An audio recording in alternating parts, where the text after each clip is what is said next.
Hello, my beautiful people in recovery, welcome back to the channel.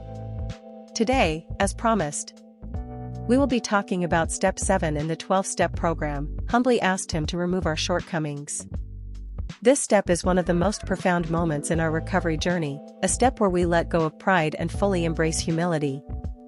Step 7 is one of the steps that show you are willing to become teachable. So if you are here for the first time, congratulations, and if you are a returning viewer, thank you so much for having the courage to take back your life.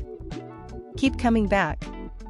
If you have not watched the other videos covering steps 1 to 6, please go back and watch them before watching this video.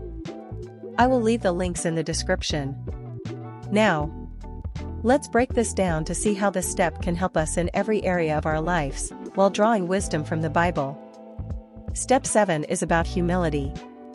Not the kind that shames or lowers us, but the kind that allows us to get out of the way and trust in a power greater than ourselves to do for us what we can't do for ourselves. When we humbly ask God to remove our shortcomings, we're admitting we can't fix ourselves through sheer willpower. Instead, we're choosing to lean on His strength. This echoes beautifully in James 4 verse 10, which says, "Humble yourselves in the sight of the Lord, and He will lift you up." This scripture reminds us that humility isn't weakness, it's an act of faith. When we come to God with open hearts, He steps in to help us grow. But what does this look like in everyday life? It starts with self-awareness. We recognize patterns, maybe anger, impatience, or dishonesty, that we want to change. We take those patterns to God in prayer, asking Him to help us let go of the old and embrace something better. Philippians 2 verse 13 reassures us, "For it is God which worketh in you both to will and to do of His good pleasure." We're not alone in this work. God is actively shaping us, giving us the strength to become the best version of ourselves. We just have to be willing to get out of His way. Living out Step 7 means walking in humility daily. It affects how we treat others too. We stop pretending we have all the answers, and we start listening more, loving more, and judging less. In Matthew 7 verse 3, Jesus says, "Why do you look at the speck of sawdust in your brother's eye and pay no attention to the plank in your own eye?"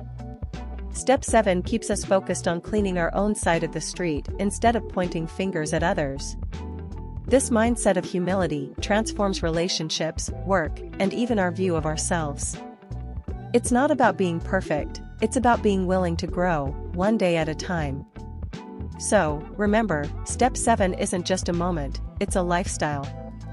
By humbly asking God to remove our shortcomings, we open the door to healing, freedom, and a deeper connection with Him. Let's close with this truth from 2 Corinthians 12 verse 9, "My grace is sufficient for you, for my power is made perfect in weakness." Family, your imperfections are no match for God's grace. Lean on Him and watch how He shapes your life into something beautiful. Thank you for spending this time with me today. Until next time, stay humble, stay hopeful, and remember, recovery is not a sprint, it's a marathon, so take it easy, one step at a time. See you next week for Step 8, made a list of all persons we had harmed and became willing to make amends to them all.